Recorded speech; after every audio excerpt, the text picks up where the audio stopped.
So, as we know, in the video game industry, there are, to put it kindly, not great working conditions at a lot of places.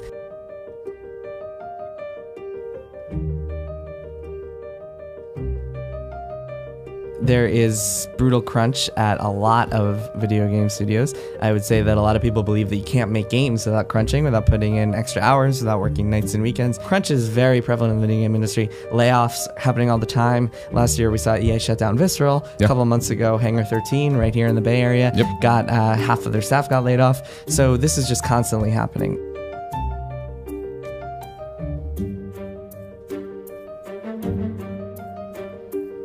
I think that video game workers, unlike, say, film workers, are not protected at all. They don't have any sort of leverage against the people who manage them and who can control their fates.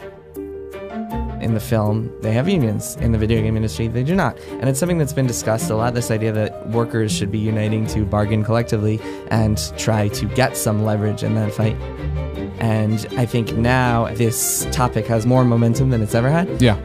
There's a group called Game Workers Unite that's passing around pamphlets and buttons and zines, which is really cool to see. They had a Twitter account that leaped immediately. So this is something that is very real and is happening, and people are talking about it.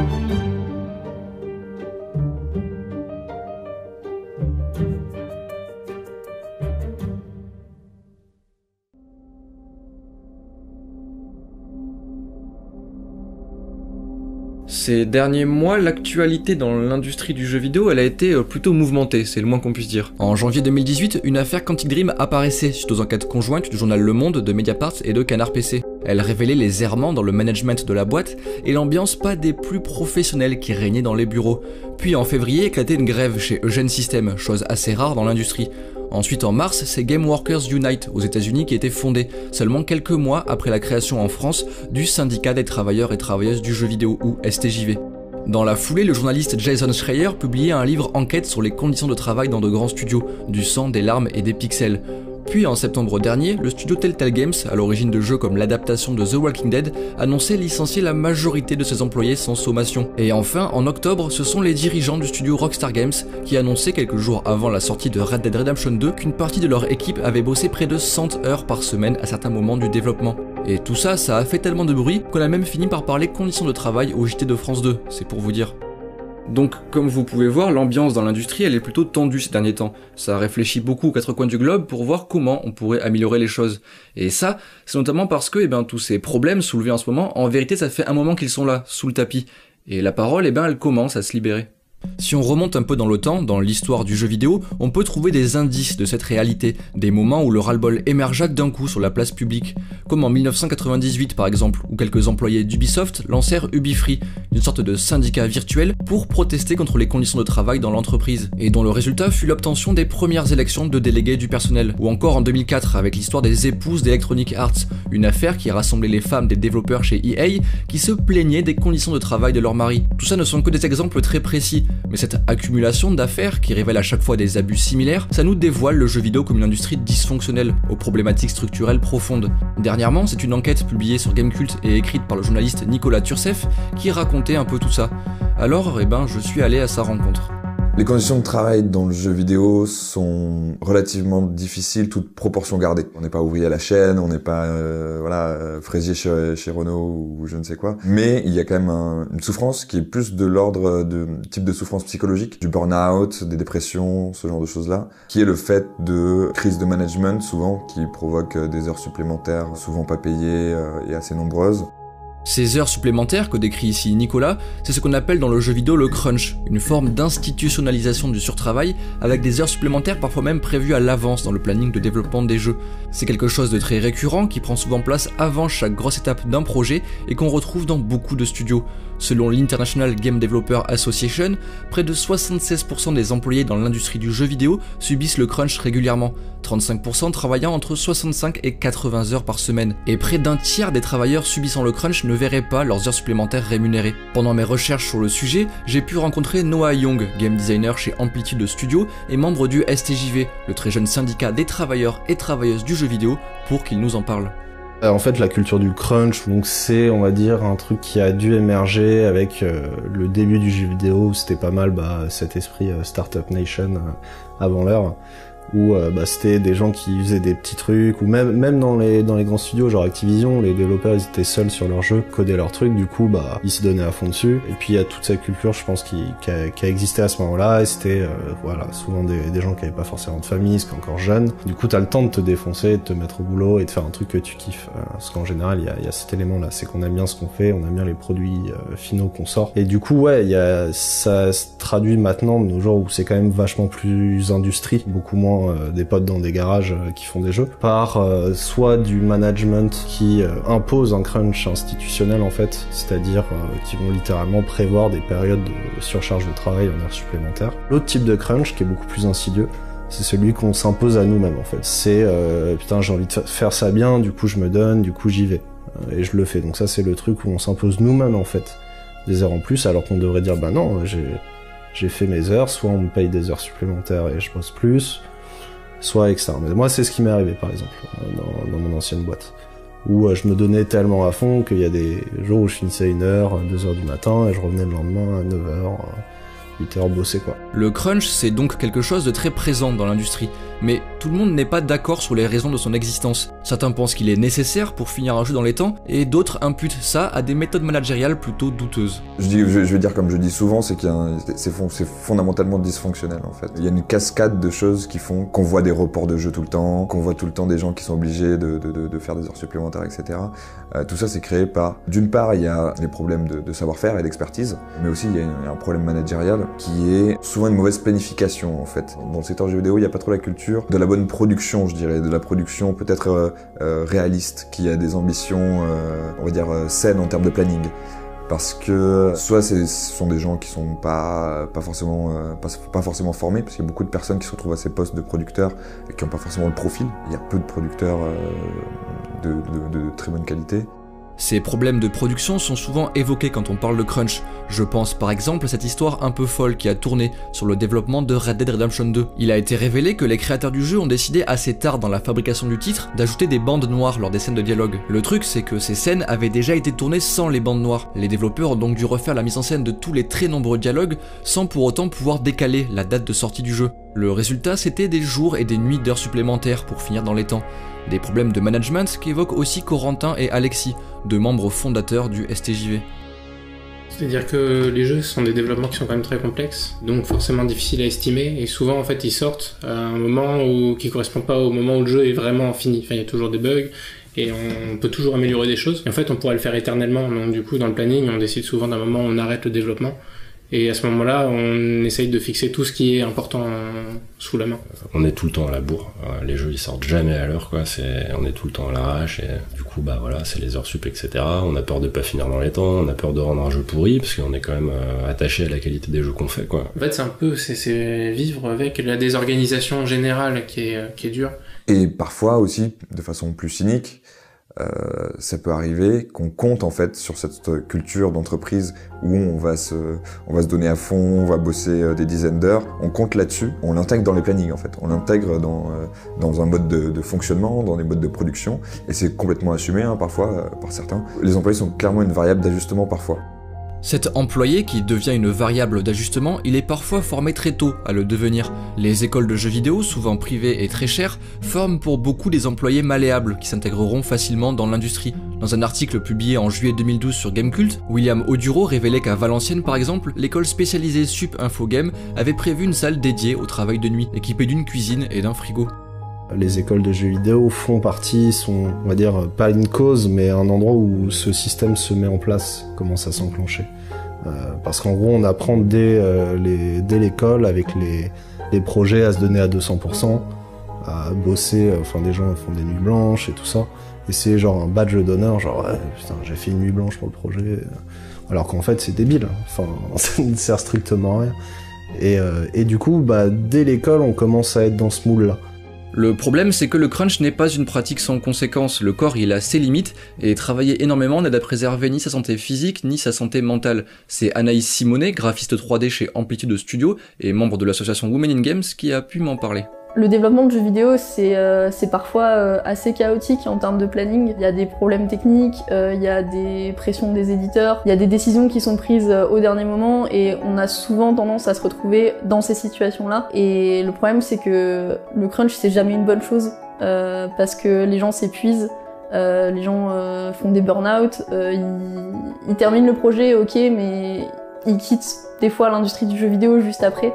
Des dépressions à répétition parfois, des burn-out très souvent, aussi des parcours de vie qui vont s'accidenter en fait sur les réalités du métier, qui vont créer aussi peut-être des problèmes de famille. Moi j'ai eu quelques témoignages dans ce sens-là, et aussi un dégoût aussi pour le métier et pour leur vocation à ces personnes-là, alors que ça se trouve elles sont très bonnes dans leur métier, c'est juste l'environnement de travail qui a joué.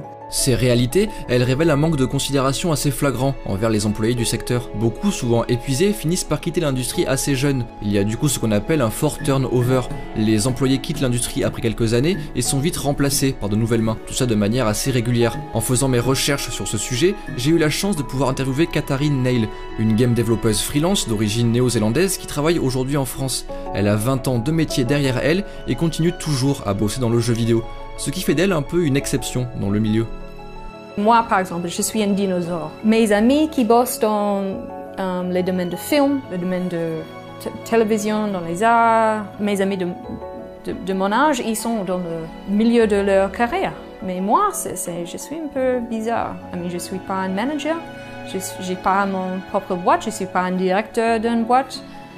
C'est un peu bizarre. Je suis une grand-mère en comparaison des autres, et ça c'est vraiment bizarre pour moi. Ma retraite, ça va être quand j'ai 70 ans. Qu'est-ce que je vais faire pendant les prochains 30 ans? Il y a de pression sur moi et les gens comme moi. Il y a bien sûr de l'agisme. Et je trouve ça un peu ironique dans un moment où on parle beaucoup de diversité. Comment avoir une vraie diversité quand il y a des gens avec des enfants qui ne peuvent pas maintenir une vie normale parce qu'ils font donner tous à leur patron. C'est pas pour rien d'ailleurs qu'il y a beaucoup de... Enfin, on a fait une étude au sein du STJV et en gros le drop-off c'est 35 ans. Après 35 ans, il y a beaucoup moins de personnes qui bossent dans le jeu vidéo parce qu'en fait ils sont juste trop fatigués, pas assez bien payés, etc. Et du coup ils préfèrent se tourner vers d'autres types d'industries.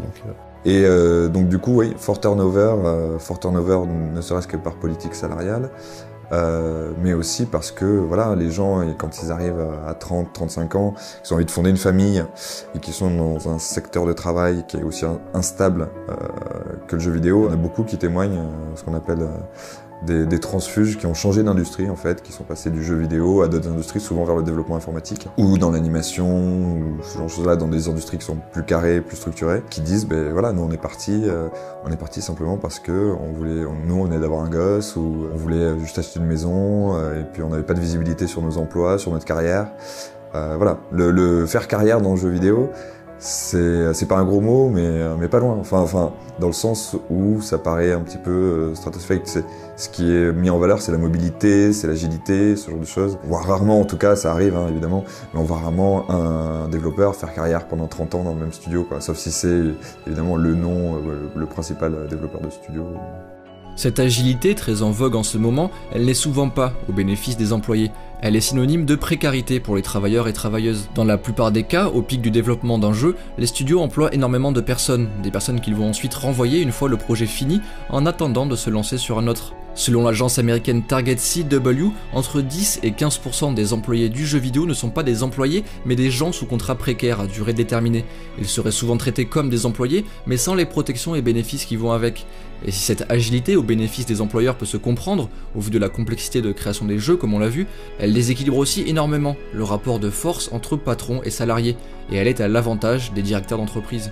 Mais la raison pourquoi ça convient à l'industrie, je crois, c'est un peu évident. Si tu as des travailleurs qui restent pour juste 5 ans, ça c'est un peu le moyen. Tu as des jeunes qui ont plein d'enthousiasme, pas beaucoup d'expérience dans le monde du travail, qui croient que eux, ils sont différents parce qu'ils sont jeunes, ils ont des rêves, ils n'ont pas vu des injustices, ils pensent toujours que leur patron est peut-être leur ami et c'est un peu plus difficile pour nous organiser. Donc ça, c'est un avantage pour l'industrie. Cette main-d'œuvre jeune et précaire, elle est donc plus facile à diriger, elle est moins prompte à s'unir pour défendre ses intérêts. Et cette agilité en vogue dans le milieu du jeu vidéo, c'est quelque chose qu'on peut aussi retrouver dans le milieu du cinéma par exemple, où les travailleurs passent d'un film à l'autre très régulièrement. Sauf que chez eux, par contre, les droits des travailleurs y sont bien mieux respectés, notamment grâce à de meilleures conditions de travail acquises depuis longtemps par les très présents syndicats dans le secteur, quelque chose qui n'existe pas dans le jeu vidéo. On peut penser au statut d'intermittent du spectacle par exemple en France, qu'on ne retrouve pas dans l'industrie vidéoludique. Une industrie qui est donc incapable de garder ses talents et fait fuir ses meilleurs éléments. Tout à fait, il y a une perte d'expérience dans les studios parce que voilà, si ces profils seniors s'en vont, c'est eux qui ont toute l'expertise, tout le savoir-faire et ils le transmettent pas au profil junior ou alors assez rarement. D'autant plus qu'il n'y a pas d'instance, en fait, il n'y a pas d'instance pour accumuler ce savoir. Souvent les syndicats, du coup, les syndicats peuvent être ce genre d'intermédiaire en fait, qui permet voilà, d'avoir des bonnes pratiques. Toute cette connaissance, elle n'est pas institutionnalisée. Et du coup, ça fait un gros déficit. Et tous les jeunes, à chaque fois, ont tout à réapprendre et ils se refont, voilà. Et du coup, ça contribue à ce que l'industrie, en tout cas le fonctionnement de l'industrie stagne. Cette industrie qui stagne et fait fuir ses talents, eh ben ça nous révèle que la création de jeux vidéo, c'est souvent un processus épuisant et très précaire. Des conditions de travail qui laissent du coup beaucoup de monde sur le carreau. Il y a des parties de mon cerveau que je suis convaincue qui sont mortes à cause des conditions de travail. Par exemple, on est ici, chez moi, je bosse chez moi. Une des raisons, c'est ça, c'est mon dos, c'est mon cou. C'est parce que devant un bureau, c'est devenu un peu difficile pour moi à maintenir. Mais il faut que je bouge un peu. C'est un peu difficile pour moi de bosser sans une bonne ergonomie à cause des effets du travail dans mon industrie. J'ai des amis, des artistes, qui ont du mal à utiliser leurs bras et leurs yeux. Et je suis toujours en colère un peu pour ça. Maintenant, ma vie est beaucoup plus tranquille parce que je bosse à mon propre rythme. Je bosse dur, mais j'ai plus de souplesse dans mon travail. Avoir un travail qui est qui prend autant de place dans la vie d'une personne, c'est pas non plus donné à tout le monde. Il y a des gens qui ont des contraintes extérieures. C'est plus difficile, par exemple, pour une femme d'arrêter de travailler pour un congé maternité dans un studio de jeux vidéo. Enfin, c'est quelque chose qui se fait assez rarement au final. Donc forcément, ça va désavantager certaines personnes. Ces conditions de travail difficiles qui blessent jusqu'au corps parfois des travailleurs, eh bien elles empêchent les personnes déjà fragilisées dans la société de travailler dans le jeu vidéo.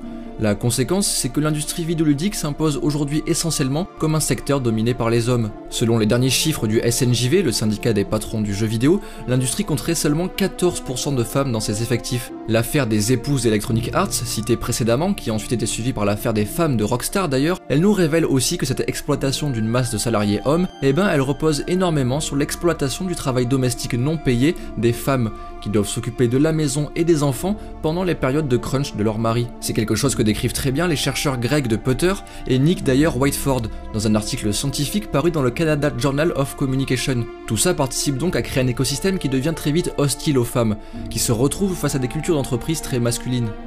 Aussi un manque d'encadrement de la culture d'entreprise, un manque de culture d'entreprise saine en fait, qui peut choquer les esprits, qui peut... On l'a vu notamment avec les photomontages chez Quantic Dream, ça peut blesser, ça peut atteindre. Et malheureusement, dans certaines entreprises de jeux vidéo, il y a des cultures d'entreprise qui peuvent être un petit peu borderline, on va dire, et qui font pas forcément attention aux salariés, à leur bien-être, à leur desiderata, et ce genre de choses. Et je pense que typiquement les problèmes qui ont été remontés chez Quantic Dream, c'est des choses qui existent dans beaucoup d'autres studios. Mais vu que c'est une plus grosse entreprise, vu que ça a été médiatisé, que les gens ont commencé à en parler, ça a pris plus d'ampleur en fait. Et je pense que c'est important d'en parler parce que tout le monde n'a pas forcément conscience de à quel point ça peut être grave. Souvent il y a des comportements, certains comportements dans des entreprises où en fait tout le monde trouve ça normal. Et les gens se rendent pas compte que ça peut être vraiment pesant ou gênant pour certaines personnes. Et le fait qu'il y ait des affaires qui soient médiatisées, qu'il y ait des personnes qui aient le courage de prendre la parole et qui se sentent défendues, ça permet aussi de se rendre compte des choses qui vont pas et de les améliorer avant que ça dérape en fait. Mais il y a un environnement qui clairement favorise ce genre de problématiques. Les travailleurs et travailleuses du jeu vidéo sont donc généralement des gens au contrat précaire qui enchaînent les projets épuisants dans des environnements pas toujours très accueillants.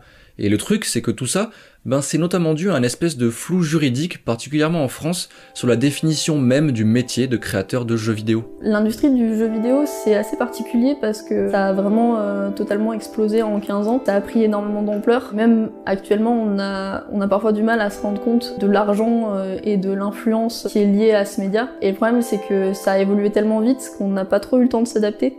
Je pense par exemple au niveau juridique, le jeu vidéo, même en France, ça a un statut qui est encore un petit peu flou. Pendant longtemps, on savait pas trop si c'était du développement de logiciels, si c'était du jeu d'argent. Enfin, pour chaque loi qui existe, c'est un statut différent. On sait pas trop exactement à quoi ça correspond. Le problème, c'est que du coup, pour tout ce qui est syndicat, etc., c'est difficile de se rattacher à des choses qui existent déjà. Donc en fait, il faut les créer, il faut partir de zéro. Cette définition juridique qui permettrait de créer des normes de travail adaptées aux problèmes spécifiques de la création de jeux vidéo, c'est ce qu'on appelle une convention collective. En gros, c'est un texte qui vient définir le statut des travailleurs d'une branche professionnelle et qui se négocie entre les organisations représentant les employeurs et les organisations représentant les salariés. Elle permet de mettre au point des règles de travail qui sont adaptées aux besoins du secteur. Et le truc, c'est que ça n'existe pas dans le jeu vidéo. La convention collective qui s'applique majoritairement, c'est le Syntec. Donc c'est la convention collective des développeurs, des développeurs informatiques. Plus de 50% des studios de jeux vidéo sont de cette convention collective. Le problème, c'est qu'elle n'est pas adaptée, en fait. Elle n'est pas adaptée parce que développeur informatique, c'est que des métiers de programmation, du logiciel, ce genre de choses-là. Alors que dans le jeu vidéo, il y a des métiers de l'animation, des artistes, quoi, des graphistes, ce genre de choses-là, qui ne sont pas vraiment sur la grille du Syntec, en fait. Et surtout, il n'y a pas eu de négociation. Les salariés du jeu vidéo ont jamais eu leur mot à dire dans la convention collective qui les régit. C'est quand même un problème, quoi. C'est-à-dire que voilà, on se retrouve dans une situation assez lunaire où ils adhèrent et ils se plient aux normes qu'ils n'ont pas négociées collectivement. Ce qui est un problème démocratique à ce stade-là, en fait, de démocratie du travail. Ce flou juridique, il est donc à l'avantage des employeurs. Il permet de maintenir des salaires bas et des statuts qui affaiblissent le pouvoir des salariés. Alexis Collin, qui est un ancien de Gen System, l'a vécu lui-même. Chez Gen, on était sous convention Syntec, comme beaucoup de studios. Un jour, je la lisais et mon grand-père passait, il s'arrête, il voit la grille de salaire, il était de la métallurgie, et il s'arrête, il fait c'est incroyablement bas, de base. Mais ces salaires bas, ils ne proviennent pas que de la convention Syntec, ils sont aussi la conséquence de la compétition féroce qui prend place sur le marché de l'emploi. Parce que, le secteur du jeu vidéo fait rêver, et beaucoup de gens veulent y travailler. Le problème, c'est que je pense que ça a été facile pour moi parce que je suis sortie d'une école qui est connue, et c'est toujours le même problème, c'est que le jeu vidéo, c'est très très difficile d'y rentrer quand on n'a pas le réseau, quand on n'a pas les contacts ou quand on n'a pas la bonne formation. En fait, il y a beaucoup d'embauches, mais c'est aussi très concurrentiel parce qu'il y a aussi beaucoup de gens qui ont envie de faire ces métiers-là. Ça se ressent pas mal, par exemple, au niveau des salaires ou des conditions de travail. C'est-à-dire que des fois, les employeurs peuvent se dire que oui, je vais pas forcément bien payer cette personne parce que je sais que je trouverai quelqu'un d'autre si cette personne s'en va. Il y a beaucoup de turnover dans les entreprises, beaucoup de contrats précaires, et ça aussi c'est parce que les entreprises savent qu'elles trouveront toujours quelqu'un derrière. Souvent, à poste équivalent dans deux industries différentes, on prend le poste de développeur informatique dans une start-up classique, etc. Ça peut être rémunéré entre 30 et 45 €, voire plus. Dans le jeu vidéo, en moyenne, ça va être peut-être 5 000 € ou 10 000 € de moins, quoi. Souvent, l'argumentaire, c'est parce que c'est un métier passion, ça justifie de payer moins, de traiter moins bien globalement, en fait, parce que faudrait s'estimer chanceux de pouvoir être dans cette industrie. Ouais. Mais alors, quand on voit tout ça, on peut se le demander. Pourquoi est-ce que ça fait aussi longtemps que c'est comme ça? Pourquoi n'y a-t-il pas eu de négociations qui ont abouti à une amélioration de la situation? Et ici, c'est une question plus profonde qui est soulevée, celle de l'idéologie du milieu jeu vidéo, souvent partagée entre employeurs et employés. Une idéologie qui permet quelque part de maintenir le statu quo. Alors je m'appelle Mehdi de Babizourgani, je suis enseignant en école de game design, principalement sur des matières qui relèvent de ce qu'on appelle les game studies, et je travaille également en tant que freelance dans le domaine du jeu vidéo, autant sur le domaine de consulting notamment, pas mal dans tout ce qui est logique culturelle. Alors, je pense qu'il y a plusieurs choses. C'est déjà que, parce que le jeu vidéo est hype. Bon, ça fait un petit moment que c'est à la mode, que c'est dans le vent, mais voilà, on nous ressasse sans cesse ce chiffre qui d'ailleurs est pas totalement fondé, que ce soit l'industrie qui ramasse le plus d'argent actuellement, l'industrie culturelle, ce qui est pas tout à fait vrai d'ailleurs si on creusait. Mais je pense que c'est le premier élément. C'est sous les feux de la rampe, donc forcément, il y a ça. Ça va conjointement avec la logique, effectivement, de compétitivité, que ce soit dans les discours politiques, que ce soit la norme financière qui elle aussi dépasse uniquement le secteur du jeu vidéo, qui veut que bah voilà, il faut être réactif, il faut effectivement produire rapidement, être novateur, être force de proposition, jusqu'à parfois l'absurde. Le deuxième élément, c'est que c'est quelque chose qui progressivement s'est établi dans la culture même du jeu vidéo, et surtout ce qu'on a nommé, et malheureusement je pense continue de nommer, la culture gamer. Donc la culture gamer, ça va englober autant la dimension que le jeu vidéo ne serait que une culture de la performance. Performance, hein, évidemment pas théâtrale, hein, mais performance, c'est-à-dire je suis meilleur que toi, je suis meilleur gamer parce que j'ai plus de connaissances sur le domaine, je joue plus que toi, je connais plus de jeux que toi, j'ai une connaissance plus étendue que toi. Et je pense que ça se globalise aussi de la même manière qu'on pourrait voir dans des fraternités ou dans des passages, on va dire, à tabac, de bizutage dans les écoles de médecine. Il y a un truc comme ça du rite initiatique, de se dire voilà, il faut être un vrai, je suis là pour la boîte, je fais à fond, et puis de toute façon ces jeux qui me font rêver depuis un moment, il faut bien qu'ils se fassent, ils ne sont pas faits au hasard. Mais le jeu vidéo, il s'est démocratisé dans les années 80, et il faut pas oublier que c'est l'ère Reagan-Thatcher, avec la montée du néolibéralisme et tout ce qui va avec, la financiarisation du monde, etc. Donc il s'est vraiment développé dans une période qui était propice à l'explosion des normes, en fait, à la libéralisation tout simplement des mœurs et aussi de la vie en entreprise, ce genre de choses-là. Et donc du coup, c'est normal qu'on se retrouve quelque part avec le reflet de cette période-là dans les entreprises. Donc voilà, et le jeu vidéo, le secteur du jeu vidéo n'est pas, isolé du reste du monde du travail ou quoi que ce soit. Et ce qu'on voit dans les startups actuellement, ce qu'on peut lire, par exemple, sur des boîtes comme Amazon, avec des abus, parce qu'il faut faire plus de chiffres, Le jeu vidéo aussi a été pris là-dedans. Et ce qui est notable, c'est que c'est une des plus grandes industries culturelles, mais c'est la seule parmi les grandes industries culturelles qui s'est formée, qui s'est vraiment démocratisée en plein dans ce néolibéralisme-là. Il y a une idéologie corporate dans le jeu vidéo, clairement. Et oui, c'est une idéologie en fait à laquelle beaucoup de personnes qui travaillent dans ce milieu-là adhèrent, parce qu'il faut aussi resituer la chose, c'est que les personnes qui travaillent dans le jeu vidéo, ils sont issus des CSP+, en fait, ils sont issus de classe moyenne haute, et leurs valeurs sont celles un petit peu du mérite, de la méritocratie, de travailler plus pour gagner plus, ce genre de choses-là. Les valeurs qui sont aussi communes aux chefs d'entreprise qui les dirigent, quoi. Et donc c'est pour ça que ça n'a pas clashé pendant longtemps, parce qu'il y avait une claire adéquation entre ceux qui dirigeaient les studios et les employés. Ils étaient potes, quoi. Et ils le sont toujours d'ailleurs en grande partie. Il n'y a qu'une petite frange qui vraiment hausse le ton pour dire peut-être qu'il faudrait arrêter de se foutre de nous, quoi.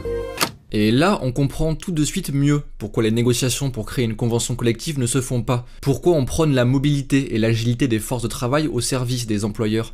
Parasité par l'idéologie néolibérale, le jeu vidéo se refuse au cadre contraignant mais protecteur d'un droit du travail plus spécifique et adapté. Cette culture du surtravail, elle a donc le vent en poupe, et ce même chez les indépendants qui travaillent en petit nombre dans des studios modestes. Le documentaire Indie Game The Movie, sorti en 2012 et récompensé à Sundance, est une bonne illustration de tout ça.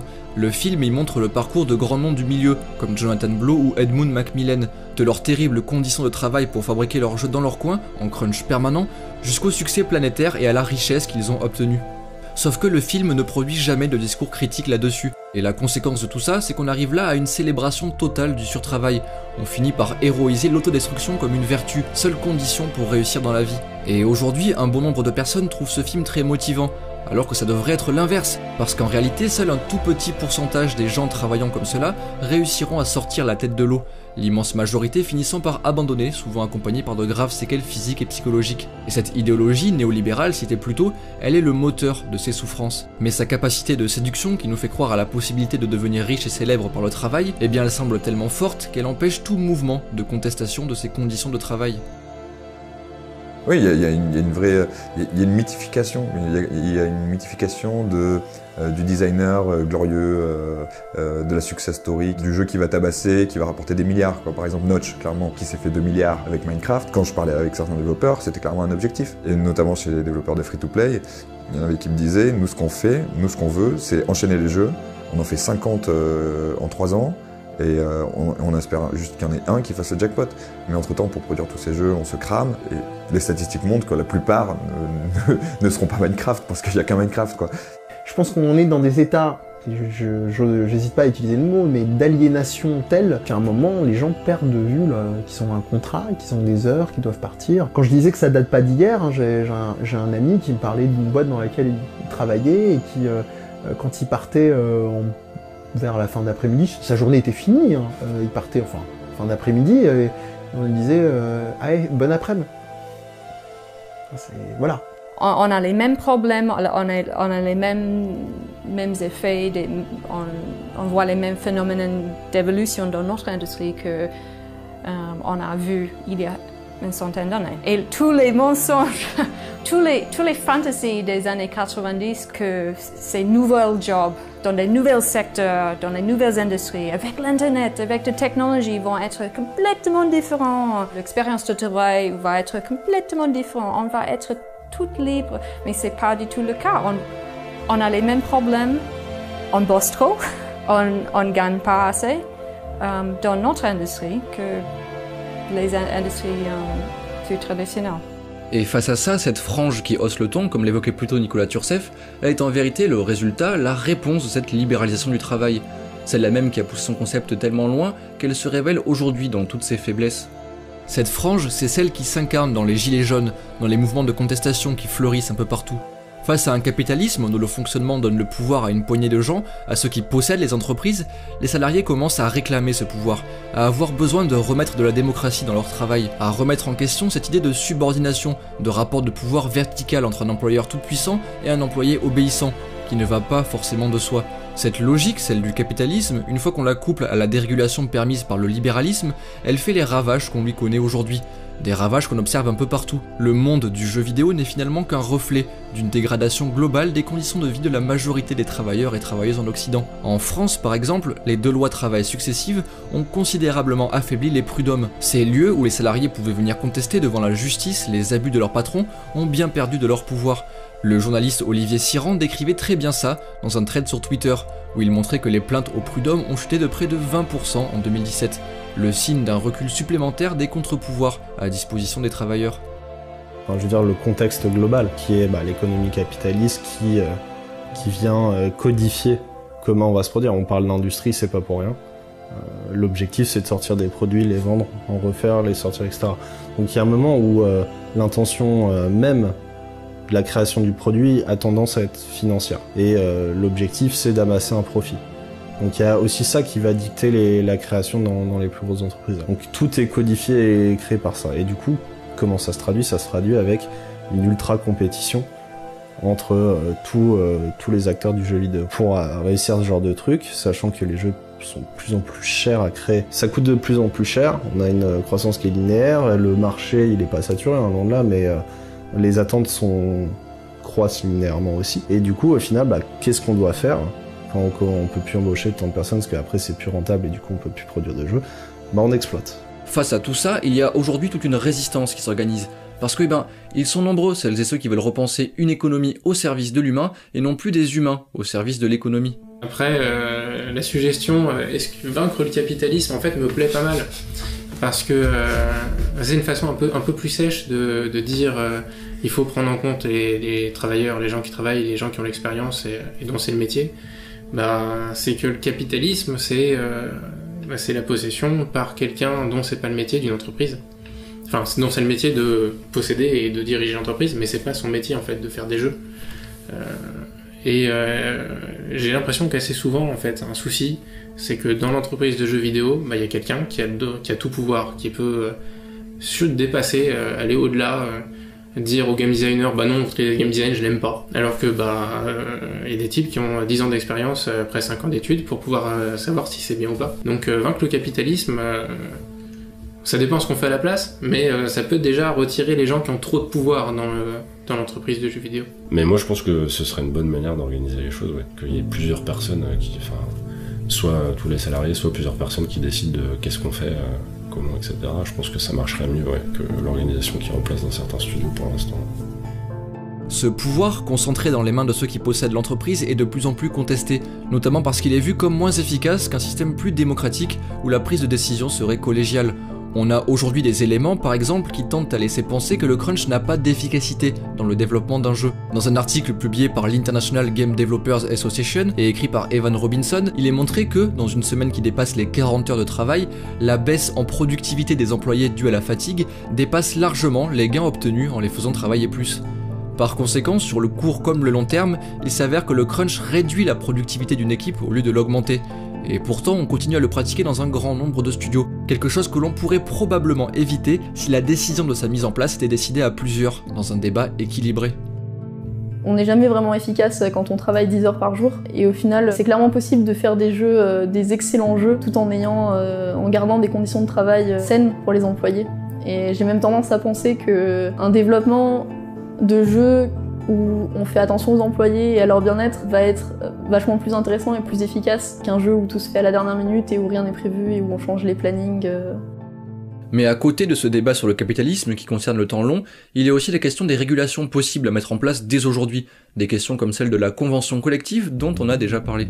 Le SNJV, qui rassemble les patrons du secteur du jeu vidéo, révélait qu'en 2016, par exemple, 11% des entreprises de l'industrie en France étaient rattachées à la convention du secteur des jouets, 5% à celle de l'audiovisuel, 3% à celle de l'animation, et même certains à celle de la sidérurgie ou de la métallurgie, le reste étant rattaché à la convention Syntec.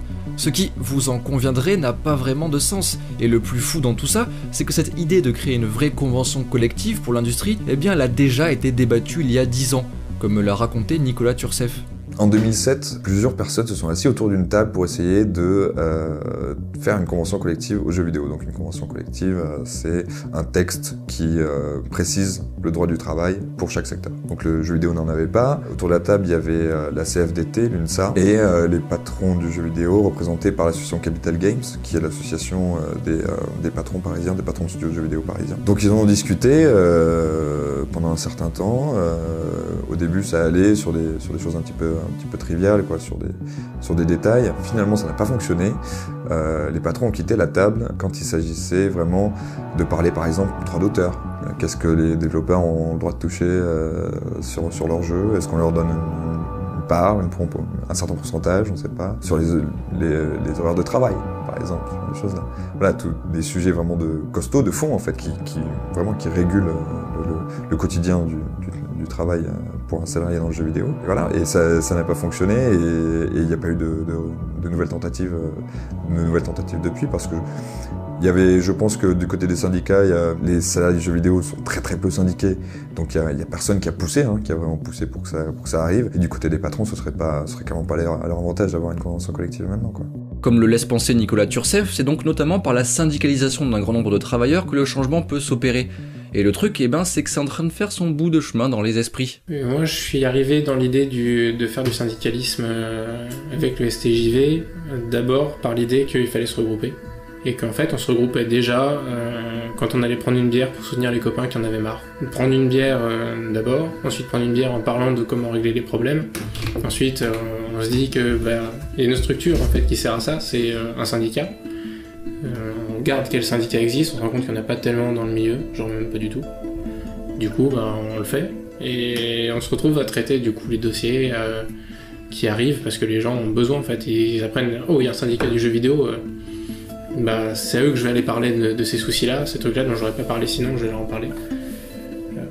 En fait, on se retrouve à faire un syndicat, avoir un vrai syndicat qui tourne d'un seul coup, juste parce que la nécessité, elle vient du fait que on a un collègue qui en peut plus, on a un collègue qui se fait virer, on a un collègue qui se fait harceler, et en fait, il faut faire quelque chose.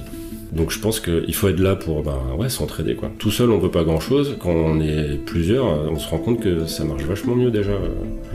On peut demander des choses en fait, c'est pas un drame, on se fait pas tous virer, la boîte elle coule pas etc. On peut arriver à plusieurs, ça a du poids et on peut dire il y a tel problème et on pense qu'il faudra faire telle chose et puis voilà c'est tout. Tout seul ça se fait pas ça, mais à plusieurs ça marche.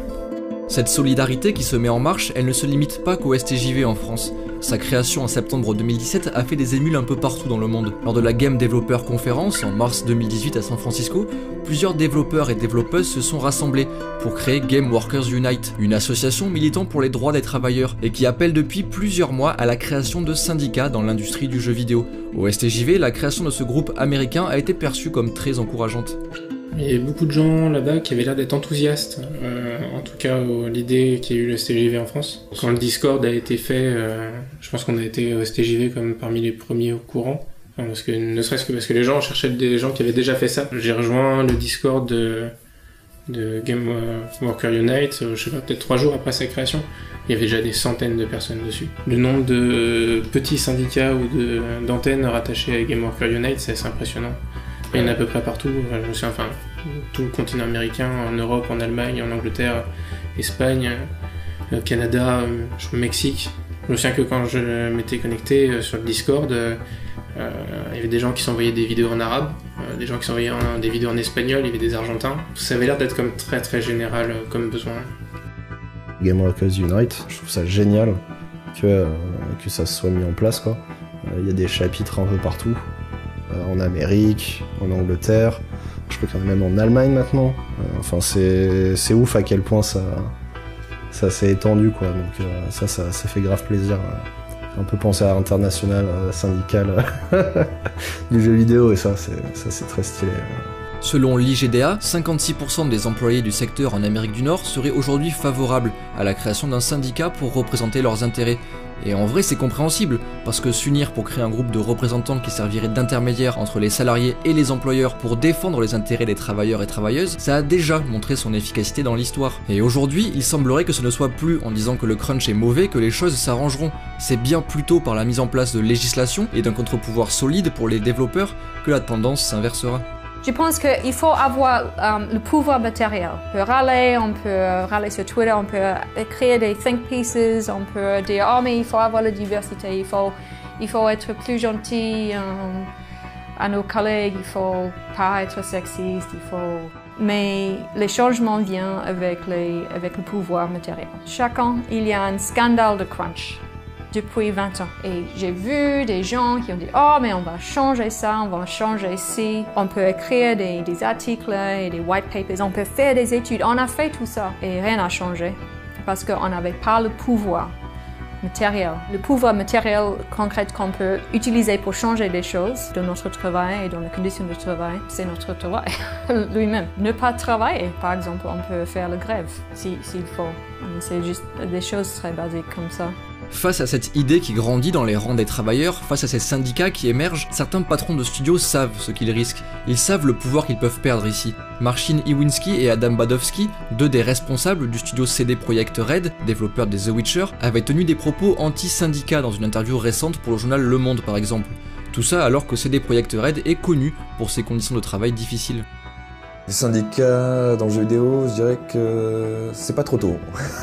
Ça faisait un petit moment qu'il fallait juste que les salariés se structurent, quoi, qu'ils aient quelque chose pour porter leur parole collective. Parce qu'ils avaient rien, ils avaient juste leur délégué du personnel dans leur boîte, peut-être leurs rares délégués syndicaux. Les patrons, tout à fait normalement, ont leur association, ont leur syndicat. Il faut un contre-pouvoir, il faut un contrepoids. Il faut qu'il y ait du débat, tout simplement. Et pour qu'il y ait du débat, il faut que les gens puissent s'exprimer collectivement et une plateforme. Donc je vois ça d'un œil très positif. Enfin, ça peut que être bénéfique pour le secteur. C'est des balbutiements encore, hein. C'est vraiment des balbutiements. Mais c'est en train de se construire et c'est en train de se construire un petit peu partout. Il y a des relais qui se font, il y a des contacts aussi qui se font entre pays. Tout le monde y pensait, j'y pensais, tu vois. Il y avait une sorte d'effervescence avec aussi l'élection de Macron et les changements anticipés pour le code du travail. On sait que genre les trucs comme le CDI de projet, ça va nous toucher très durement parce que c'est hélas parfaitement adapté à notre milieu. Ça c'est tellement un risque, hein. On a déjà beaucoup trop de CDD dans notre milieu et de contrats précaires. c'est pas la peine de rajouter une manière ultra légale de le faire, quoi. Donc ouais, quand on a vu ça, plus le constat de l'industrie telle qu'elle est, le nombre d'endroits où t'entends des histoires, c'est déjà un saccage du code du travail dans beaucoup d'endroits. Du coup, ouais, c'était nécessaire que ça arrive. C'est marrant la conjonction qu'il y a effectivement entre les deux mouvements, mais c'est quand il y a une offensive, il y a une contre-offensive, quoi. Donc il y a une offensive sur le droit du travail, sur les droits des travailleurs. La contre-offensive se fait sentir tout aussi radicalement, et c'est pas, à mon avis, c'est pas du tout un hasard si le syndicat des travailleurs du jeu vidéo s'est monté dans sa terre pré-post-Macron, quoi. Les salariés du jeu vidéo, qui sont des citoyens comme tout le monde, ont eu une conscientisation, et je pense aussi qu'il y a eu une formation de l'esprit, une formation politique ces dernières années avec les différents mouvements qu'on a vus, qui s'est aussi répercuté sur la jeunesse qui va bosser dans le jeu vidéo, quoi. Et après, le droit du travail et le droit de travailleurs de toute façon soient globalement peu respectés dans les grandes nation occidentale, donc ça participe aussi de ce mouvement mondial, quoi. L'offensive, elle est mondiale, la contre-offensive sera aussi mondiale. Cette contre-offensive qui s'exprime dans la rue, sur les lieux de travail, sur internet, elle vient questionner le rapport au pouvoir. Qui le détient et pourquoi ? Cette remise en question d'une verticalité dans l'entreprise comme dans la vie politique, elle est de plus en plus posée. Et désormais, on peut le voir, des alternatives fleurissent un peu partout. Des lieux, des entreprises qui, en ce moment, tentent de créer autrement, en commun, sans patron, sans chef. Ces initiatives, elles se multiplient dans tous les secteurs, et notamment dans le jeu vidéo. Parce qu'une entreprise sans patron, c'est possible, ça existe, et même que ça marche. Pour mieux comprendre comment, je suis parti à Bordeaux, pas pour rencontrer Alain Juppé, mais pour aller poser des questions à Motion Twin, la coopérative à l'origine du jeu Dead Cells. Comment sont-ils passés du petit studio indépendant au succès planétaire de leur dernier jeu, récompensé au Game Awards 2018, alors même que leur studio est un modèle de hiérarchie horizontale? C'est ça que j'ai voulu comprendre. Je m'appelle Sébastien Bénard, moi je suis game designer et développeur à Motion Twin. Je fais partie un peu des meubles parce que je suis là depuis longtemps, et je m'occupe de tout ce qui est équilibrage, programmation et particules aussi, c'est tout ce qui explose à l'écran, qui fait des flashs, et tout ce qui saigne à l'écran en général c'est de ma faute, quoi. Donc nous on est une SCOP, ça veut dire Société Coopérative Ouvrière de Production. Enfin c'est plutôt des grosses structures en général. C'est souvent des structures qui sont en difficulté, qui à un moment donné retombent entre les mains des travailleurs, quoi. Donc c'est plutôt un modèle pensé pour ça. C'est assez rare dans les SS2I, donc les sociétés de notre taille. Alors à Motion Twin c'est plutôt simple parce qu'on a 3 égalités à Motion Twin. On a la décision, c'est chacun un vote, donc une voix on va dire dans toutes les décisions. Il y a l'égalité de temps de travail, c'est-à-dire que tout le monde bosse le même nombre d'heures exactement, quoi. On le quantifie, c'est-à-dire qu'on mesure, on a une sorte de pointeuse de calendrier où chacun note ses heures, donc quand il y a de l'excès, il est rattrapé, on essaie d'égaliser à l'année. Et le troisième truc, c'est le salaire. En fait, tout le monde, tous les associés à Motion Twin ont le même salaire. Ça signifie une part de ce qu'on appelle le SMIC Motion Twin, qui est en gros le salaire garanti Motion Twin qui a été voté, en fait, sur lequel tout le monde s'est mis d'accord en fonction du coût de la vie à Bordeaux, quel est notre SMIC interne, quoi. Et la deuxième partie qui est le résultat, donc c'est intéressement, participation et dividendes, qui sont spécifiques à la SCOP là pour le coup, et qui sont en gros des intéressements liés au résultat. Quand par exemple cette année le jeu marche bien, les gens reçoivent de l'argent aussi en contrepartie parce qu'ils touchent une partie des résultats. Tout ça égalitaire, c'est qu'en gros toutes les personnes, moi je suis là depuis 17 ans, j'ai des personnes qui sont là depuis 1 an, voire même quelques mois, ou des personnes depuis 3-4 ans, on a tous la même part, ce qui fait qu'à la fin de l'année on a tous strictement la même répartition, quoi. La seule exception, mais ça c'est normal on va dire, c'est les personnes qui sont encore en test. On a des gens qui viennent d'arriver, qui sont pas encore associés. Pendant la période de test, ils ont des formes d'intéressement, mais pas la même proportion. Après, dès qu'ils ont passé la phase de test, qu'ils deviennent associés, là, ils passent au statut 100% égalitaire avec tout le monde. Chez Motion Twin, l'égalité est donc le maître mot. Tout le monde reçoit une part égale des revenus de la boîte, et la discussion est au centre des prises de décision. Le pouvoir n'appartient pas à une personne, mais est divisé entre les mains de tous les travailleurs. Chaque personne a certaines responsabilités, tu vas avoir des développeurs, des graphistes, des gens qui sont plutôt sur le marketing ou la communication. Donc chacun a un rôle défini. La différence par contre c'est que sur les décisions de quelqu'un, par exemple moi je m'occupe de game design, sur le game design je vais avoir n'importe qui dans l'entreprise va pouvoir m'apporter aussi son avis, son point de vue, ou une critique, ou au contraire un conseil, des choses comme ça. Donc c'est plutôt sur les rôles sont bien définis, il y a une sorte de structure et une forme de hiérarchie selon les sujets. Quelqu'un qui sera plus expert dans un domaine parlera plus dans ce domaine-là, sera en quelque sorte le lead dans ce domaine. Et par contre, c'est plus ouvert dans le sens où on peut participer à toutes sortes de conversations. Si j'ai un moment j'ai un avis sur une question comptable ou une question de locaux ou alors une partie programmation pointue, si j'ai un truc à suggérer ou une critique ou au contraire des questions, je peux m'adresser directement à la personne et on résout certaines choses ensemble, quoi. Motion Twin, c'est donc un bel exemple d'organisation du travail démocratique qui marche, mais évidemment ce fonctionnement a ses limites. L'équipe m'a par exemple avoué avoir déjà fait du crunch sur de très courtes périodes, notamment pour la sortie de la version console de Dead Cells, pressée par les deadlines des constructeurs de consoles. La pression des rentrées d'argent pour la boîte est aussi bien réelle, et le studio était au bord de la fermeture avant la sortie de Dead Cells. Mais ces limites, elles sont explicables, et leurs origines seraient à trouver dans le contexte économique global, comme l'a raconté Noah Young. T'as une entreprise capitaliste qui va... Globalement, t'en as une qui va utiliser tous les moyens possibles et nécessaires pour être le plus productif possible, vendre le plus, etc., et écraser sa compétition. La coopérative, qui va en général pas être sur ces logiques-là de productivisme et tout ça, va pas forcément adopter ces systèmes-là. Mais le risque, en faisant ça, c'est que du coup, elle meurt. Du coup, ça sert à rien. Du coup, des fois, elle doit, en fait, adopter le même genre de fonctionnement pour pouvoir être en compétition avec la première. Ce qui fait qu'en fait, c'est ce contexte global qui impose des réactions dans une structure qui se veut. En fait, on peut jamais, tant que le système est capitaliste dans son ensemble, on peut pas s'en détacher. Même si même avec la meilleure volonté du monde, c'est impossible. On est régi par ce truc-là. C'est qu'un changement global qui pourra permettre des nouvelles logiques de travail. Donc si tout n'est évidemment pas idyllique chez Motion Twin, c'est pourtant je crois dans ce genre de tentative que la sagesse du futur est à puiser. C'est dans les expériences qui cherchent à s'émanciper de notre système actuel que se trouvent les modèles de demain. On a essayé différents trucs sur toutes les années de Motion Twin. On a essayé de grossir, on est monté jusqu'à une vingtaine à peu près de personnes. On a eu différents modèles à base de ce qu'on appelait des cellules qui ont permis de subdiviser l'entreprise en sous-groupes. Qui étaient égalitaires entre eux, enfin un système un peu complexe. On a essayé pas mal de choses, et en fait au final on s'est rendu compte, surtout avec Dead Cells, que c'était la première fois toute la boîte était focalisée sur un seul projet, que tout le monde était vraiment bien au courant de tout ce qui se passait, et tout le monde arrivait à communiquer ça. En gros, tout le monde était entendu en fait. Et ça, je pense que c'est faisable de le faire plus gros. Ça demande une vraie structure, une vraie logique, quelque chose de complexe. À 10, en tout cas aujourd'hui on est à 8, mais on ne compte pas dépasser la dizaine. Je pense que c'est quelque chose qui est maintenable sans trop d'efforts en tout cas. Et nous, ça nous plaît bien parce qu'on n'a pas envie de passer 3 plombes à discuter structure ou règles. Donc c'est le bon compromis entre la taille des projets sur lesquels on a de l'ambition de pouvoir, des jeux qu'on a envie de réaliser, et une taille d'équipe qui reste humaine, quoi. Tu vois, quelque chose où on peut discuter, tout le monde se connaît bien. En rentrant sur Paris, je ne pouvais m'empêcher de penser que cette organisation en coopérative, ça avait quand même franchement de l'allure.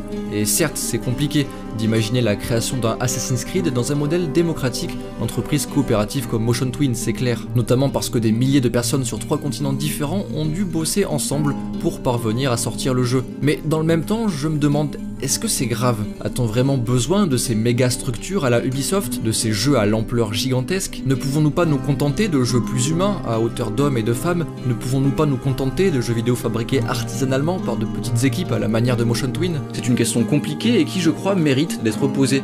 Peut-être qu'un futur où le monde de l'entreprise serait plus démocratique serait un monde sans Red Dead Redemption 3. Je n'en suis pas certain, mais ça me paraît possible. Et en même temps, je suis pas sûr que ce soit si grave. Dernièrement, c'est par exemple le jeu vidéo Minit, édité par Devolver, qui a fait parler de lui, notamment par la façon dont il a été produit. Jeu d'exploration-aventure franchement réussi, plein d'humour et avec un twist dans ses règles de jeu très rafraîchissant. Minit, il a été conçu par 4 personnes. Un petit studio, modeste, mais dont l'éthique de travail tranche par rapport au reste de l'industrie, comme l'écrit Jan Willem Nijman, un des 3 développeurs du jeu. Le truc le plus cool en ayant bossé sur ce jeu, en plus d'avoir été avec une super équipe, c'est qu'on avait une éthique de travail très saine. Nous n'avons pas fait de crunch. On a simplement pris notre temps pour tout faire. On se disait, on va juste faire ce très petit jeu et se sentir bien avec. Et en fait, ça a super bien marché. Beaucoup de nos projets précédents ont été très stressants. Certes très passionnants, mais je me suis aussi cramé quelquefois. Ces jeux, fabriqués sans crunch, à hauteur d'humain, sont de plus en plus valorisés dans une certaine sphère du développement de jeux indépendants. Jan Willem Nijman a notamment fait un thread sur Twitter répertoriant toute une liste de jeux fabriqués comme cela. Il y a donc une solidarité entre développeurs qui se met en place par la syndicalisation, par la discussion, par la mise en commun d'idées.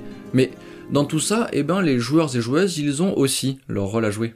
Et du coup, ouais, les joueurs ont clairement leur rôle à jouer. Alors je parlerai pas de boycott et de trucs comme ça parce que sincèrement, le fameux voter avec son porte-monnaie, j'y crois pas. Je veux dire, la production se fera même... jamais ça n'arrivera. Il y aura pas assez de personnes qui vont être éduquées pour bloquer la production d'un jeu, et même c'est pas forcément intéressant. Par contre, relayer toute chose surtout prendre la défense des employés. Et ça me rend toujours triste quand je vois les joueurs défendre les employeurs dans ces situations-là. C'est les employés qui font les jeux. Du coup, défendre l'employeur, ça sert strictement à rien. Et au final, on va perdre des gens talentueux dans certains cas. Ça viendra plus par des petits effets progressifs, des élans de solidarité dans un premier temps. La prise de conscience peut-être aussi. J'avais un ami qui est un ancien étudiant qui me partageait justement une anecdote sur un jeu qui s'appelle Warframe. Et donc dans ce jeu-là, donc je crois que c'était sur un article sur Kotaku, il m'expliquait, bah tu vois, ils ont parlé de ce sujet-là, et en l'occurrence ce sont les fans eux-mêmes qui avaient contacté via le forum les créatifs de la boîte, et de leur dire, écoutez, vous avez sorti votre mage hyper vite, allez-y mollo. J'allais dire on marche sur la tête, mais c'est intéressant de voir que ce sont aussi les joueurs qui peuvent injecter, impulser ce principe de réalité, cette prise de conscience. Parce que en disant ça, qu'est-ce qu'ils disent? C'est-à-dire, ok, on continue de vous donner notre argent et notre confiance, ça va de pair, mais faites gaffe à vous. Si on le dit encore plus crûment, si vous mettez en burn-out en mode arrêt de travail pour des années, ou si vous allez vous flinguer parce que vous avez trop bossé, de manière même limite très égoïste, les jeux on les aura plus. Donc évidemment il faut le voir dans ce que ça a de positif d'élan de solidarité, mais bien entendu c'est des petits éléments comme ça auxquels je crois plus, c'est des prises de conscience dans les écoles, c'est des discussions tant que faire se peut entre personnes, des élans de solidarité, etc. etc. Et d'ailleurs ça a été le cas, on avait partagé la cagnotte pour Eugène, on a eu récolté genre 10 000 €, un truc comme ça. Ce qui a été énorme et ce qui a vraiment aidé les employés à se remettre sur pied et savoir qu'ils allaient manger à la fin du mois et payer leur loyer et tout ça, ce qui est quand même plutôt pratique. Et du coup, ouais, juste ce genre de soutien financier, en parler autour de soi des problématiques. Encore une fois, c'est toute une base d'éducation, de communication et de soutenir les initiatives d'entraide. Si en tant qu'employé, je sais que j'ai genre 1000 joueurs qui vont être là, genre ouais on est d'accord, tu devrais être mieux payé, tu devrais faire moins d'heures et tout ça, est-ce qu'on aime bien ce qui est fait dans notre studio et on sait que c'est vous, bah tout de suite c'est un poids conséquent, tu vois, c'est justement ça serait même plus voter avec son portefeuille, c'est nous en tant qu'employés on fait bah regardez on a le soutien populaire quoi, donc si on a le soutien de nos clients, de ceux qui achètent les jeux, ça fait le taf.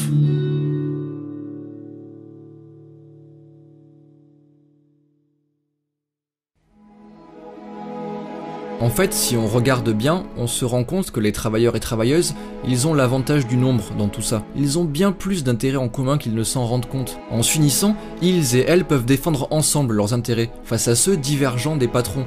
C'est comme cela qu'ils pourront créer une industrie plus humaine, plus à même d'engranger de l'expérience, de retenir les travailleurs et de préserver l'énergie créatrice de ces forces, de laisser de la place aux gens plus fragilisés par la société, histoire d'avoir une véritable diversité dans les profils de gens qui créent. Et tout ça, au final, ça ne peut que permettre d'aboutir à de meilleurs jeux, plus variés et originaux, faits avec cœur et solidarité. Les jeux vidéo, comme tout média créatif, bénéficient énormément d'avoir des équipes les plus diverses possibles. Parce que voilà, quand on brainstorm des idées, d'avoir des personnes qui ont eu des expériences très différentes, qui ont des opinions très différentes, ça rend la réflexion plus riche et ça crée un environnement de travail beaucoup plus créatif. Et du coup, c'est vraiment important. C'est inévitable que le contenu des jeux vont être plus pauvre, parce que c'est notre culture maintenant. On ne peut pas avoir presque 100% des gens dans notre société en train de consommer une culture qui a été produite par, je ne sais pas, une population qui représente 5%. Je pense que bosser dans le jeu vidéo, ça a changé quelque chose d'assez énorme. C'est que maintenant, quand je regarde le genre du grenier, quand je regarde les vidéos du genre du grenier que j'avais vu avant de bosser dans le jeu vidéo, en fait, quand il dit à quoi ils pensaient les développeurs quand ils ont fait ça, je pense qu'ils pensaient en fait, aux heures qu'ils vont pas avoir le droit d'utiliser ou qu'ils vont pas avoir les moyens de mettre en œuvre pour terminer. En fait. Et c'est assez éminent d'être dans les contraintes de production, d'avoir des gens qui ont des attentes, d'avoir les retours des joueurs qui font « Ouais, ce truc-là dans votre jeu, il est pourri !» Et là, t'es là « Mais oui, je sais, quand je l'ai fait il y a 6 mois, j'ai vu que c'était pourri, je voulais, j'ai pas eu le temps, j'ai pas pu. » Après, en France, on a la chance d'avoir le droit du travail et que les demandes minimum que peuvent faire les syndicats qui viennent se monter, etc. Et c'est ce que revendique aussi le syndicat des travailleurs du jeu vidéo, c'est juste de respecter le droit du travail, qui, malheureusement, dans un certain nombre de studios, n'est pas du tout respecté. C'est un exemple comme un autre, mais il y a des studios de jeux vidéo, un en particulier, je ne vais pas forcément le nommer, qui mettaient ses employés en contrat d'auto-entrepreneur, alors qu'on leur demandait de venir au travail tous les jours, d'être comme des salariés, sauf qu'ils étaient en contrat d'auto-entrepreneur, ce qui est complètement illégal. Ce genre de choses, les heures supplémentaires non payées, évidemment, ce qui est tout aussi illégal, les élections de représentants du personnel qui ne sont pas faites, voilà, ce genre de choses, des trucs basiques en fait, mais qui sont déjà dans le droit du travail français. Juste respecter ça, ou respecter la convention collective Syntec sous laquelle sont les salariés beaucoup de salariés de jeux vidéo. C'est ce que notamment demandaient les salariés de Gen System, qui ont fait grève du coup pendant presque un mois. Ils demandaient tout simplement que leur paye corresponde à la grille tarifaire de la convention collective. Ce qui n'est pas mirobolant quand on y pense, mais voilà, ce genre de choses-là, c'est déjà là où il peut y avoir des premiers progrès faits et assez rapidement. Puisque s'il y a une force collective qui se dit prête à l'action si jamais c'est pas respecté, déjà ça peut inciter à faire bouger les lignes, quoi. Il n'y a pas d'autre manière en fait, c'est la solidarité, c'est ça qui fait la différence. Et puis on a d'adhérents aussi, et puis on peut réagir proche en fait d'un problème. Si quelqu'un nous appelle, en fait, on peut aussi dire quelqu'un qui est complètement perdu, qui a des questions urgentes. Qui s'est fait convoquer, qui a reçu un coup de pression, qui sait vraiment pas quoi faire. Plus il y a de syndiqués en fait, et plus on a de chance de pouvoir dire dans ta boîte, il y a 2 mecs à qui tu peux parler, qui pourront t'aider et qui pourront faire le lien. Et puis même du soutien moral des fois, parce que des fois ça va pas, et puis on va boire une bière avec les collègues et tout ça, quoi. On va boire une bière, on fait des nuits au téléphone aussi. Ouais, des nuits au téléphone. Nous sommes un exemple d'une industrie jeune, une industrie nouvelle, une industrie de high-tech, une industrie du travail intellectuel. Mais on commence de syndiquer, d'être syndiqué. Mais ça, c'est vraiment, je pense que ça montre que si nous, on peut syndiquer, pourquoi pas des autres industries? Je pense que s'il y a une leçon pour le monde dans l'époque vraiment dure dans laquelle on vit, c'est que même les jeunes dans l'industrie du jeu vidéo commencent à syndiquer. Qu'est-ce que ça se dit? C'est pas le Startup Nation de Macron. Oui, on va créer des startups et tout, et ça va marcher. Mais non, en fait, les jeunes, on veut être payé, on veut bosser moins pour gagner plus, s'il vous plaît. Parce qu'on veut ce que nos parents avaient. On veut la retraite. On veut des boulots sûrs. On ne veut pas cette startup nation de merde. Je pense, ouais, c'est surtout ça en fait. C'est de rendre le travail humain. Faire en sorte qu'on puisse contrôler ses horaires. Ouais, c'est ça. C'est donner plus de pouvoir à l'employé en fait. Parce que les gens, ils veulent travailler. Hein, je veux dire. Ils sont là par passion, justement, parce qu'on n'arrête pas de nous répéter. Du coup, laisse les gens avec la passion faire ce qu'ils savent faire. Parce qu'il y a des gens extrêmement talentueux dans le milieu, et je pense que plus tu leur laisses de liberté, et plus ils feront des trucs stylés, quoi. Voilà. Tous les gens qui veulent faire du jeu vidéo, déjà allez-y, parce que c'est quand même un super métier. Et de pas oublier que vous n'êtes pas seul, en fait. On est plein de collègues. Et du coup, ouais, il faut pas oublier que ce qu'on fait, c'est des métiers en fait, qui ont de la valeur en fait, qui ont de valeur d'expérience, etc. Notre métier, on sait le faire, et du coup, on a droit au salaire qui va avec, parce que on fait un travail qui vaut quelque chose, c'est pas rien, quoi. Et je pense que beaucoup de collègues dans le jeu vidéo sont pas conscients de la valeur de leur travail, de leur expérience, etc. Et qui méritent mieux en fait, simplement, quoi. Justement, la passion, on nous le sert constamment. À la sauce, il y a des milliers de gens qui veulent faire comme vous, vous avez de la chance d'être là, mais il faut voir ça dans l'autre sens, c'est-à-dire qu'on est passionné par notre métier, que du coup on est compétent, on est investi, etc., et que ça a une valeur en fait, et que cette valeur-là, ça peut aussi se payer, quoi. Ça veut pas dire qu'on doit accepter tout et n'importe quoi, au contraire en fait, il faudrait qu'on puisse dire, ouais, en fait, nous on fait bien notre travail, on s'y investit, plus que quelqu'un qui serait juste là pour un travail alimentaire. Donc ouais, pourquoi en fait ça aurait pas plus de valeur en fait. L'industrie du jeu vidéo est aujourd'hui une machine qui détruit bien trop souvent celles et ceux qui la font vivre. Par cette culture du surtravail, par la surprésence des hommes, elle fait fuir les travailleurs et travailleuses. Elle fait fuir les profils expérimentés et elle épuise ses forces. Sur le long terme, il est évident que ce système est nocif. Il est humainement assez peu soutenable. Du coup, si on veut que cette industrie soit capable de mûrir, de proposer des œuvres plus à même de faire date, il semble évident qu'elles doivent se réformer en profondeur.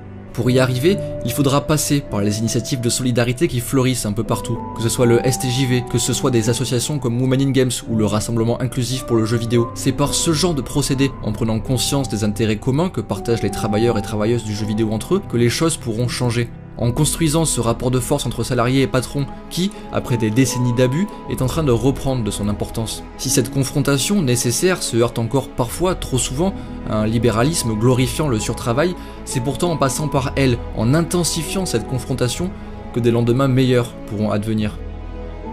Parce que j'ai souvent entendu pendant mes interviews que les conditions de travail, ça dépendait des boîtes dans lesquelles tu bossais. Mais c'est justement ça le problème. On devrait être capable de créer un écosystème dans lequel les conditions de travail ne dépendent pas des boîtes ou des patrons, mais qu'elles soient bonnes partout. Bien sûr, il y a les personnalités, les individus, comment ils s'entendent entre eux à un niveau très personnel, cela rentre en compte, et certains sont très heureux chez des studios comme Quantic Dream par exemple. Mais ça n'est pas la question. La question, elle concerne les systèmes, les cadres dans lesquels ces personnalités évoluent. Des cadres qui, eux, doivent être pensés au mieux pour limiter les abus, pour égaliser les pouvoirs, pour permettre l'échange, la compréhension, pour rendre plus aisé le vivre ensemble. On ne peut pas réduire la question des conditions de travail à une expérience personnelle, au vécu d'individus qui se seraient mal insérés dans un environnement de travail particulier. Ce n'est pas une question d'individu, mais une question politique et de société. Surtout qu'avec une industrie plus saine, tout le monde en sortira gagnant. Les joueurs et joueuses qui auront de meilleurs jeux, plus variés, faits à hauteur d'humain, et les travailleurs et travailleuses qui pourront aller au travail avec plaisir et entrain. Noah Young, qui avait été victime de burn-out lors de ses débuts dans l'industrie, a aujourd'hui la chance d'avoir trouvé ça. Sinon, ouais, expérience cool aussi, bah là où je suis en ce moment, ça se passe super bien. CDI et tout. Projet intéressant, interaction avec la communauté, et ça c'est, on va dire, c'est tout le côté ultra positif du jeu vidéo, c'est quand tu peux créer un jeu, voir, lire les retours des joueurs, du coup t'adapter, faire un truc qui leur plaît, qui te plaît en plus, ça a pas de prix, tu vois.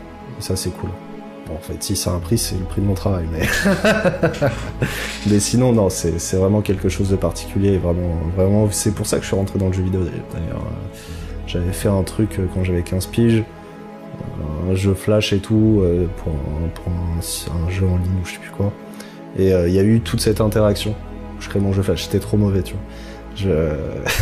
Je faisais des trucs dégueulasses sur Flash, AS2 à l'époque, genre des timers avec des objets cachés, ça n'avait aucun sens d'un point de vue de code et tout ça. Mais tout le process, faire un petit truc, d'avoir des retours, de voir les réactions, ça c'est ce qui m'est resté, et je pense que c'est à ce moment-là où j'ai dit vas-y, je vais aller bosser dans le jeu vidéo. Et c'est cool de savoir, il y a des endroits où on retrouve ce feeling-là, quoi. L'idée avec cette vidéo, c'était de défendre la possibilité que ce feeling-là que décrit Noah, on devrait pouvoir le retrouver beaucoup plus souvent dans le monde du travail. Et c'est difficile de savoir si tout ça, ça adviendra dans les années qui viennent. Ce qu'on sait par contre, c'est comment se fabriquent les jeux vidéo aujourd'hui. Les abus et pratiques dominantes de l'industrie, maintenant vous les connaissez.